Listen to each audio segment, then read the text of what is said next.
Shalom Bapak Ibu terkasih dalam Tuhan. Apa kabar? Saya berdoa bahwa kabar Bapak Ibu adalah kabar damai sejahtera dan kabar baik-baik saja.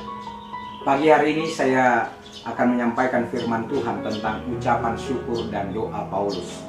Terambil dari Filemon pasal yang pertama ayat yang keempat sampai ayat yang ketujuh. Saudaraku terkasih, Rasul Paulus mulai menulis surat ini dengan doa, menyebut dan memikirkan Filemon dalam doanya serta mengucap syukur dan terima kasih kepada Allah merupakan alasan sebelum ia menuliskan maksud utamanya. Saudaraku terkasih, kepedulian Filemon kepada umat Allah dan kepercayaannya kepada Tuhan Yesus adalah alasan Rasul Paulus menuliskan surat ini. Apa yang dapat kita pelajari dari ayat-ayat ini, saudara terkasih? Filemon 1 ayat 4 di sana dikatakan, aku mengucapkan syukur kepada Allahku setiap kali aku mengingat engkau dalam doaku. Di sana dikatakan, aku mengucapkan syukur kepada Allahku setiap kali aku mengingat engkau dalam doaku. Tentu ada hal menarik dalam diri Filemon yang membuat Rasul Paulus bersyukur kepada Tuhan sewaktu dia mengingatnya di dalam doa. Pasti ada hal yang spesial dalam diri Filemon hingga Rasul Paulus sampai berkata, setiap kali aku mengingat engkau dalam doaku, aku mengucapkan syukur, aku berterima kasih kepada Allah. Dan doa saya, saudaraku, biarlah orang lain bersyukur saat teringat akan kita, saat mereka terkenan kepada kita. Dan bukan sebaliknya, saudara terkasih, bukan kemarahan atau bukan kejengkelan, tapi mereka bersyukur kepada Tuhan. Mengapa Rasul Paulus, saudaraku, bersyukur? Apa yang membuat diperbuat Filemon? Dan rasa syukur seperti apakah yang dirasakan oleh Paulus? Saudaraku terkasih, saya percaya rasa syukur yang dirasakan Paulus adalah sebuah pengalaman iman yang dimiliki oleh Filemon. Sebuah pengalaman iman yang dimiliki oleh Filemon. Inilah juga yang menjadi doa saya, agar kita juga memiliki pengalaman iman yang indah, yang mendatangkan syukur bagi Allah, bagi banyak orang, saudara terkasih. Inilah merupakan pengalaman iman yang indah, yang mendatangkan rasa syukur bagi banyak orang. Apa itu?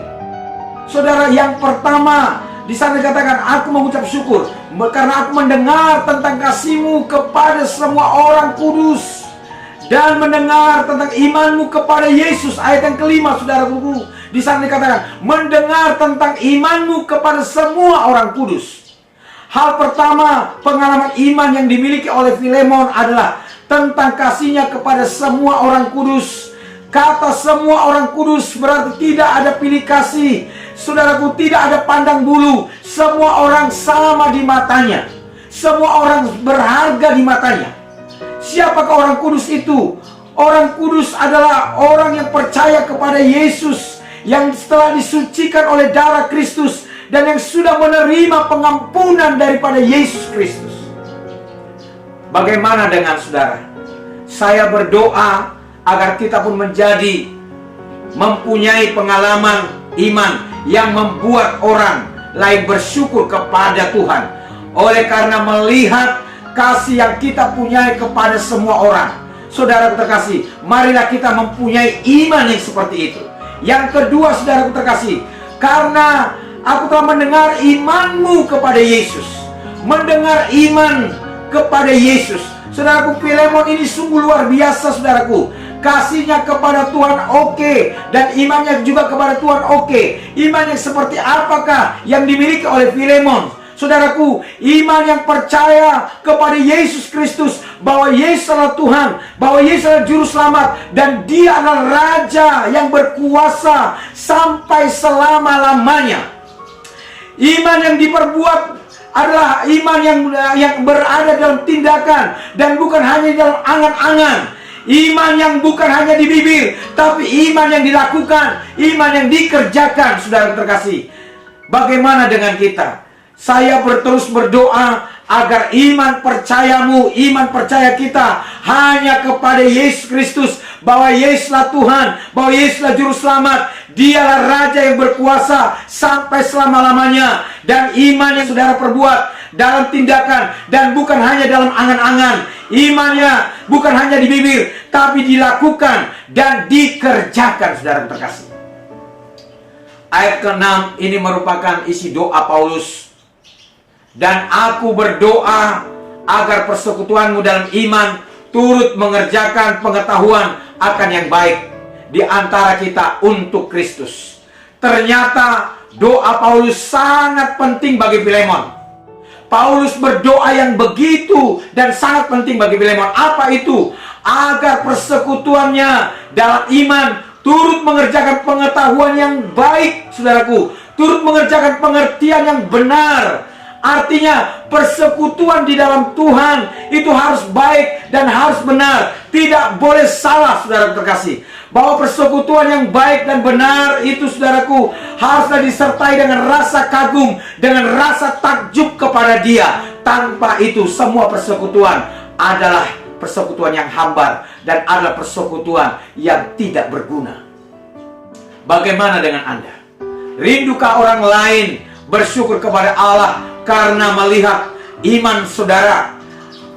Ayolah bersekutu dengan cara yang benar, dengan cara yang berkenan kepada Allah, kepada Tuhan Yesus Kristus. Dan ayat yang ke-7, saudaraku terkasih, dari kasih-Mu aku telah memperoleh kegembiraan yang begitu besar, yang kegembiraan yang besar dan kekuatan, sebab hati orang-orang kudus telah Kau hiburkan, saudaraku. Saudaraku terkasih dalam Tuhan Yesus, hal yang membuat Rasul Paulus bersyukur dan bersuka cita adalah karena kasih Filemon yang mendatangkan kegembiraan yang besar dan kekuatan, saudara terkasih.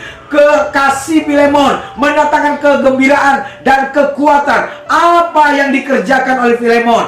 Apa yang diperbuat oleh dia? Sebab hati orang-orang kudus telah Kau hiburkan. Penghiburan seperti apa? Apakah Filemon ini pintar melucu, pintar melawak? Tidak, saudara terkasih.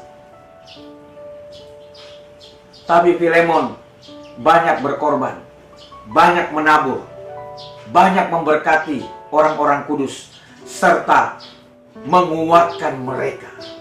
Itulah yang mengapa Rasul Paulus merasa bersyukur dan bersuka cita atas Filemon. Bagaimana dengan kita? Rindukah kita membuat orang lain bersyukur kepada Tuhan atas perbuatan kita, atas keberadaan kita, saudara terkasih?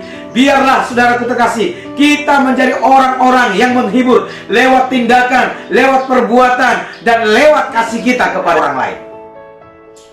Saudaraku terkasih, demikianlah firman Tuhan pada pagi hari ini. Saya tidak perpanjang, dan biarlah firman Tuhan ini sungguh menjadi berkat bagi kita, menjadi berkat bagi saudaraku terkasih dalam Tuhan. Dan biarlah rahmat Tuhan dan kasih Tuhan selalu bersama-sama kita. Dan saya ucapkan shalom dan selamat pagi. Tuhan Yesus.